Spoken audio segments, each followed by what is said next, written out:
Apple Computers is 50 years old. Hurrah! Welcome to Mark and Pete. And here we have a story of investment gone wrong. Well, this is Mark and Pete, two blokes with half an opinion. Now, here's our first thought. From the tree of technology growth, an apple at its very core is something folk do adore. They say an apple every day keeps all the data hard at play. An apple that gets a lot of use may eventually run out of juice. An apple consumes lots of bites from a bunch of app delights, and the lovely apple of your eye sees sales soaring extremely high. Well, that may be the case. Yes, Apple is 50 years of age. Well, right back at the beginning, yes, of course, Steve Wozniak and, yes, Steve Jobs. Yes, you remember. This is the revolution technology that certainly for most people have got them all in their pockets or at home or possibly even at work. Now, Mr. Pete, when we look at what Steve Jobs and colleagues did, there was one particular error that was made by an investor. Many people Mm, might not be familiar with Ron Wayne. Now, why is this so significant when we celebrate 50 years of Apple? mm. Well, poor old Ron Wayne, not to be confused with John Wayne, completely different individual, but strangely, almost as involved with the development of Apple. Because yes, poor old Ron Wayne was one of the founders of Apple, was he not? Um, Oh, yes. but only around for 12 days. It may have been a mistake to pull out. May have been a mistake. It's uh, uh, perhaps an understatement. If what you're talking about is return on investment, because he became a little Yes. bit scared, nervous, jittery, one might say, and that led to it might.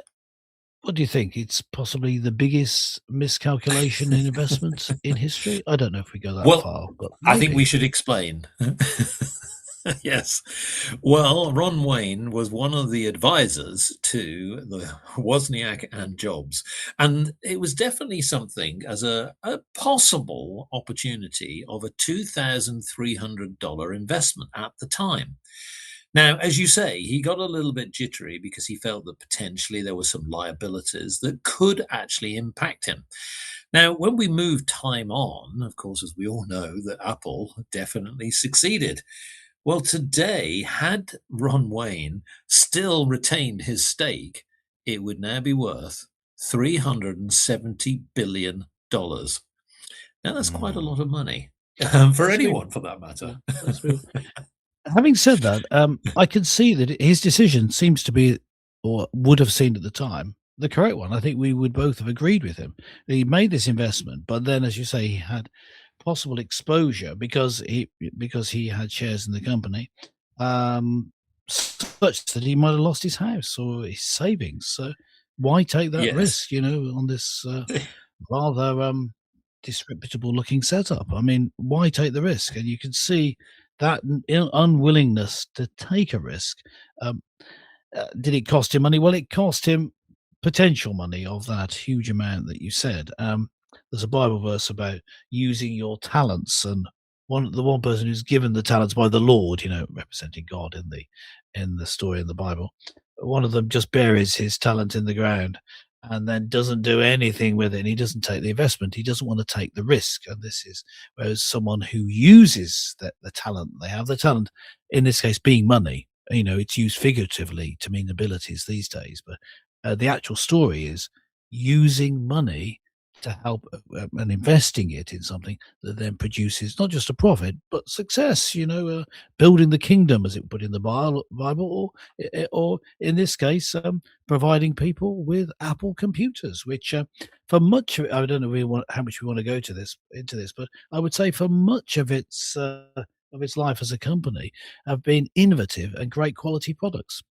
Maybe Well, not so I much agree. today. Well, I think that one of the things we ought to note is, of course, we today definitely look upon Apple as one of the most important manufacturers and producers of products, technological products, throughout the world. But of course, in the beginning, it took a while to take off. The original Apple computers, as they Yes. were sort of folding, did take a long time, and they were very expensive or perceived to be expensive. And so that was really Yes. one of the Yes. challenges. Now, of course, Well, they also yes. went public as well, so their share price went Mm. sort of fluctuated quite dramatically. And I think what we ought to mention as well is that Steve Jobs, albeit that again was absolutely fundamental in the beginning, fell out of favor with the Apple board. And it wasn't until we got into the 1990s that we saw that they started to reevaluate their products and actually did something which I think was really cutting edge. Now, of course, when we think about the home, if you look at anybody's home, you probably got a computer.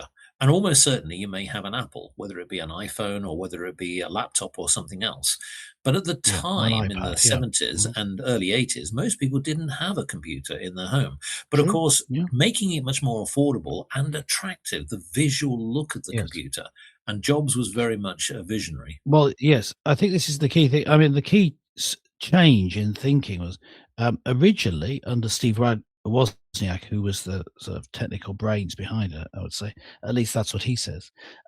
But no, he was the guy who had the real in-depth technical Oh, yes. knowledge. Was to produce a computer for people who were computer enthusiasts. You had loads of different ports that you could plug different other gadgets into. You had memory that could be added to. In fact, everything could be added to. That was the beauty of it.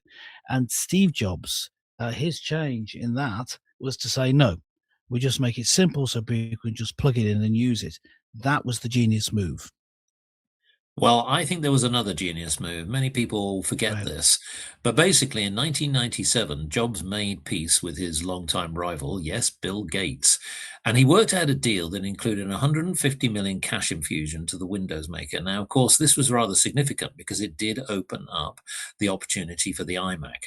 And of course, very much a little bit later, Jobs introduced the iPod. Do you remember that? The music storage device? Oh, yeah. Probably some people have got them scuttled away in a drawer somewhere. Yes. But Yeah. the fact is, Yeah. is They don't that make them anymore. But yes.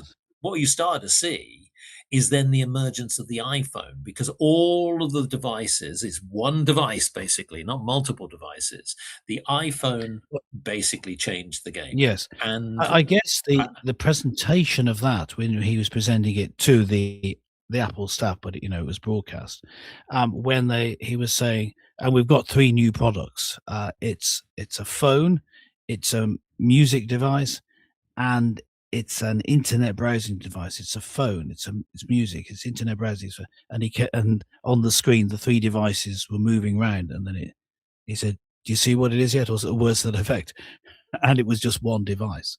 And so, yeah, the iPod, a phone, and then your computer access to the internet were all in your hand. Yeah, but again, this move was simplifying. Steve Jobs's genius was thinking in the way that the consumer would think, not a computer or gadget enthusiast. What do they want? They want it all at hand, easy to use, and you just have to press a button. And eventually, of course, that became just press a screen.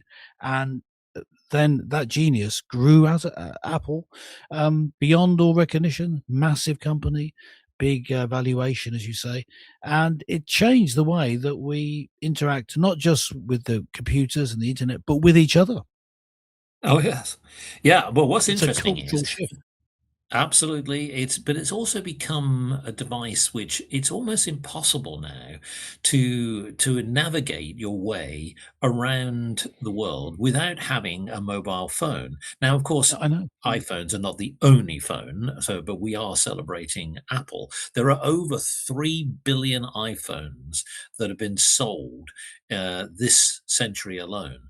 And what's interesting is that since the Steve Jobs died, then, of course, we saw that there was another big hero, still very much a champion of industry today, Tim Cook. Tim took over the leadership of this organization. And what we have to understand is that Apple is worth 10 times more than its 350 billion market value since Jobs died. So the point being is the success of Apple is around its phones. it's around its products, but it's also about the people behind it.